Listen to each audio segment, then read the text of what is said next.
I got fired from a restaurant and was left with $20 in my pocket and a dream of owning my own business. 2 years later, my name was known all over town. I'm Evan, and my story starts the day I realized I didn't want to spend my whole life working for somebody else. I was 29, living in a small town up in northern Iowa. Not Chicago, not New York, just the kind of place where everyone knows each other by name and news travels faster than the mail. For the past 7 years, I'd been waiting tables at a few local restaurants, never really thinking I could start something of my own. Then, out of nowhere, I got laid off. The restaurant shut down over debt, and suddenly I was out of a job. It wasn't fun, but it wasn't the end of the world either. I believed I could figure something out. At first, I started job hunting, but the pay and conditions weren't inspiring. On top of that, I noticed that the local spots never changed. The food was predictable, and every place felt the same. I wanted to create something different. Simple, but with character. The idea hit me one day while I was sitting in this old cafe with cracked walls, looking at the menu. What if I opened a small place with home-style food, but a creative twist? Regular dishes, but with interesting presentation and unexpected flavors. There was one problem. I couldn't cook, and I couldn't afford to hire an expensive chef. So I started looking for someone who'd be willing to take a risk, work for a small base pay, but get a share of the business, like a partner instead of just an employee. I posted ads on local sites and social media, but got nothing.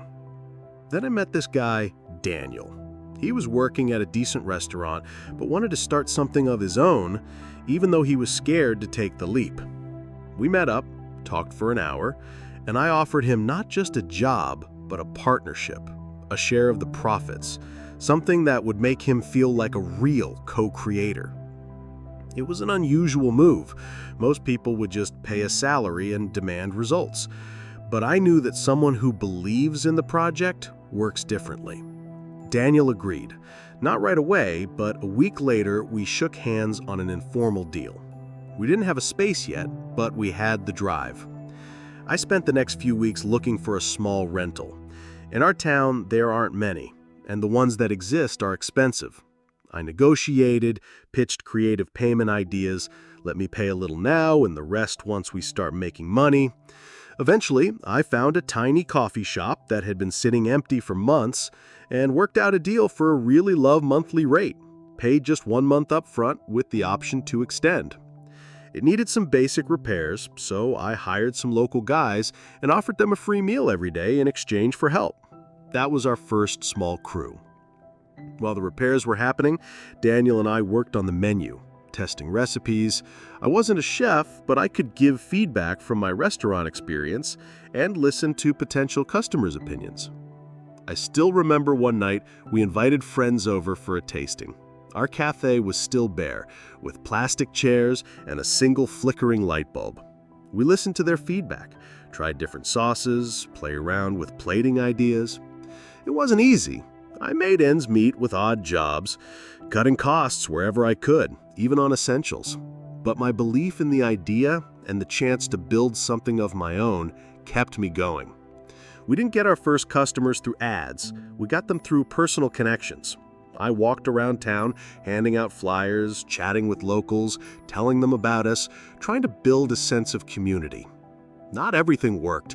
Some people left without ordering, others criticized the menu, but we listened and learned.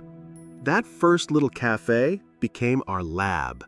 This was where ideas were born, where we shaped the style and approach that later helped us grow. I remember that first month in the cafe like it was a blur. Picture this, a tiny room with a smell of fresh coffee mixed with the faint scent of paint still drying on the walls. Daniel and I would show up early in the morning and leave late at night, with only the glow of our windows cutting through the darkness. Most people never even noticed we were still there. Money was still tight.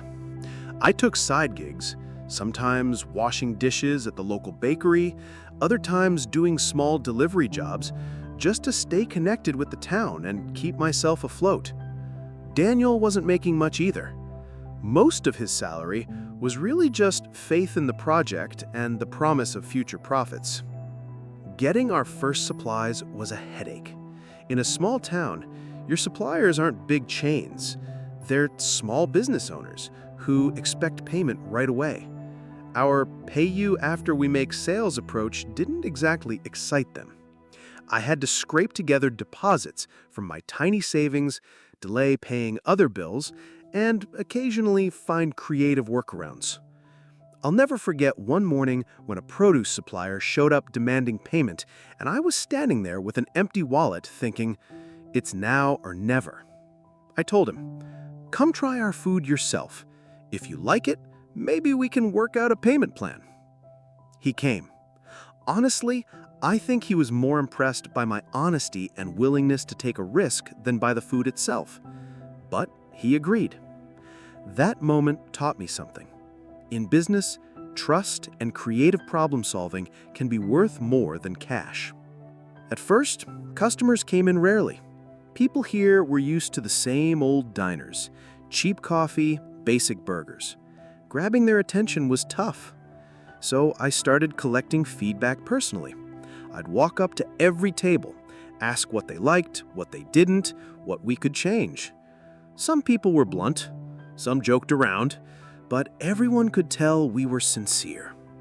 Meanwhile, Daniel kept improving the menu. He experimented with flavors, sometimes getting pushback, but he didn't quit. We decided to focus on seasonal and local ingredients to keep prices reasonable without sacrificing quality. Eventually, our first regulars appeared. A retired couple who loved our homemade soup, a group of college kids hooked on our spicy sandwiches, a few office workers who'd stop by for coffee. That's when I realized our business wasn't just about food. It was about atmosphere, trust, and giving people small moments of joy. I started thinking about marketing. With no budget for ads, we got creative. Open house days with free tastings, bring a friend promotions, even giving away leftovers so people would leave smiling and want to come back.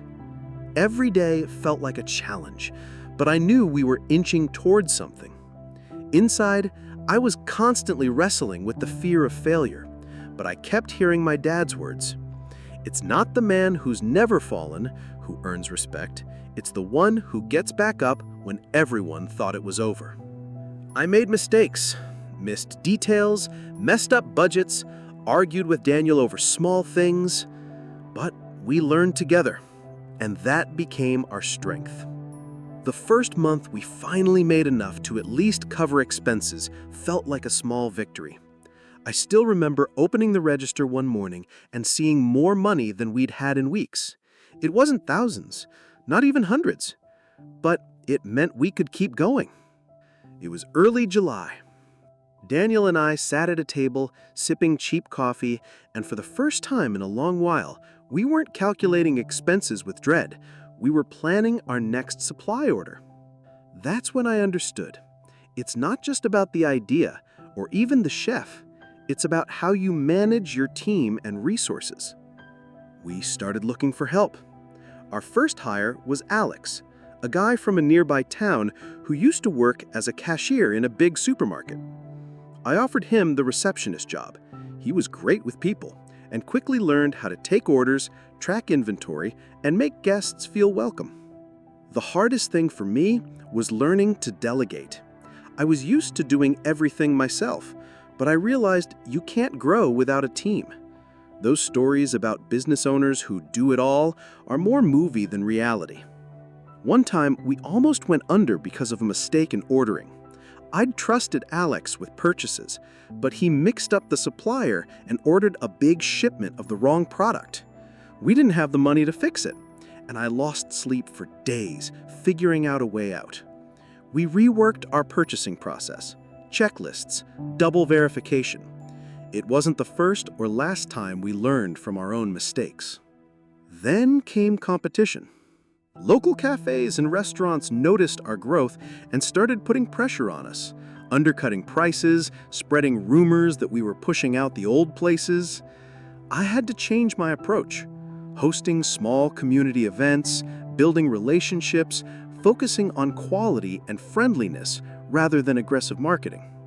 Some thought it was naive. What's a smile or a friendly chat gonna change? But it worked. People came back for the atmosphere we created. In the evenings, I invested time into learning, reading business books, watching lectures, trying new methods of motivation and planning. It became my lifestyle. 16-hour workdays, but with the sense that every minute mattered. There were times I thought I had nothing left, no energy, no resources. But I kept telling myself, Evan, you're not stopping until this is yours. That's when I realized success isn't a finish line, it's a marathon. You have to keep your pace and never get too comfortable. A year after opening our first cafe, I could finally breathe a little. Profit was steady, customers loyal, the team somewhat settled. But my ambitions wouldn't let me stop. I started thinking, what if we opened a second place? Bigger, with a full menu. Not just coffee and creative sandwiches, but real dinners. Finding a space was a story in itself. In our small town, options are limited. Old shops, abandoned buildings. I found one with potential. An old store in the town center. Cheap rent, but in terrible shape. Cracked walls, no ventilation. The landlord was a tough guy. First meeting, he told me, I don't have time for nonsense. If you pay, I leave you alone. If not, I'll find a way to get you out. I realized right away, this wasn't going to be a simple rental. It was going to be a constant battle for every square foot. The grind began. Renovations, permits, inspections, plus constant calls from the landlord demanding a bigger deposit. During that time, Michael joined us, a chef with serious experience. But his approach was nothing like Daniel's.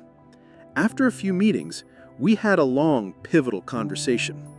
Evan, he said, you want to make a place for the locals, but you can't build a kitchen on cheap products and basic recipes. It has to be a restaurant where the food speaks for itself. You need to invest in quality instead of cutting corners. I get that, I said, but I can't risk everything. If our dishes are too expensive, the people who supported us from the start won't come anymore. My business isn't just about food, it's about community. I want to be close to people, not just to foodies. You're afraid of risk, he said. But business is risk. If you just want a place for people to fill their stomachs, that's all it'll ever be. I want to create something people will talk about. We argued for a while. I called an old friend in the restaurant business for advice. He told me, you have to find balance. You can't be both cheap and exclusive, but you can offer choice. Part of the menu affordable, part a little more refined. And everything must be consistently good. That gave me a push. We rebuilt the menu, affordable dishes, plus a few signature ones from Michael. He took over sourcing, working with local farmers and small producers. I learned to budget in a way that kept both quality and profitability in check. But the challenges didn't stop. A few weeks after opening, the second restaurant started getting complaints. Turns out the ventilation was so bad that cooking smells were leaking into nearby offices. The landlord started getting calls and demands to fix it. The cost of fixing the ventilation was beyond our budget. We were stuck. Michael suggested rearranging the kitchen to minimize smells, while I negotiated with the landlord for a rent extension, promising to solve the issue by month's end. It was exhausting. We apologized constantly, kept customers in the loop, but the fear of damaging our reputation was heavy. Still, those problems made us stronger. We learned to adapt fast, think outside the box, and not be afraid to ask for help. One evening, as the kitchen move was almost done, Michael told me, "You know, Evan, I didn't think you could pull off something real in this town, but you made me believe it's possible. Not perfect, not easy, but possible." I smiled. knowing this was just the start of a much bigger journey. The second spot was running smoothly. There were lines even on weekdays. And for the first time since we started, I seriously thought about expanding. But opening a third location, that's a whole different level. It takes big investments, a control system, logistics. I began talks with a group of investors who had funded successful spots in our state. And that's when a new challenge popped up. The place I wanted to rent for the third location turned out to be a hot commodity. 2 other competitors wanted it too. One was a big chain player who could offer the landlord double what I was offering. I knew if they got it, I'd have a tough competitor right next door. So I decided to think outside the box. Instead of just raising my bid, I put together an offer for the landlord. We'd cover renovations ourselves, set up a cozy courtyard for customers which would increase the whole property's value, and, most importantly, host monthly food events that would draw people to the area. This was a bet on long-term value, not quick cash. The investors liked the idea, but they gave me one condition. I had to prove I could run 3 locations at once without burning out. "You're good in crises," said one of them, Mark. "But scaling isn't about heroic sprints. It's about building a system that works without you." I knew he was right. That's when I remembered a comment on my Facebook post, looking for an admin who loves order and coffee. The comment was from a girl named Lisa. We arranged to meet. At the interview, she listened carefully and then said, "I worked at 2 chains before. Most owners' problem is they want to be involved in everything all at once. That's not scaling, that's self-destruction. Are you ready to let go of control where you can?" "If I find someone I trust," I said. "Trust is built on clear processes," she said. "I can create those, but I need real authority, not just you still make the final call." We talked for hours, going over examples and back and forth arguments. I was scared to hand over control over something I'd always held tight, but I took a pause to think, talked it over with Daniel and Michael, and finally realized if I want my business to grow, I have to learn to let go. A month later, I signed the deal with the investors, secured the lease, and brought Lisa on as COO. The third location became a reality. When it finally opened, and for the first time in a long while, I was able to leave work at 7 p.m. just to sit on a bench by the river with a coffee. I caught myself thinking, I'm grateful. Not just to the investors, the team, or the circumstances, but to myself. To the person who once dared to start, even without knowing how all this works. Challenges turned out not to be enemies, but tests. They asked, do you really want this? Are you ready to change? And every time I found a way to say yes, the business got stronger, and I got more confident. I didn't become a guru or a perfect leader, but I learned one big thing. It's worth starting, even when you don't have a clear map. The path appears under your feet as you walk. And yeah, sometimes you'll step into a puddle, but that's still better than standing still watching everyone else move forward. To anyone thinking about starting, I'd say, don't wait for the perfect moment. The perfect moment is when you decide to try.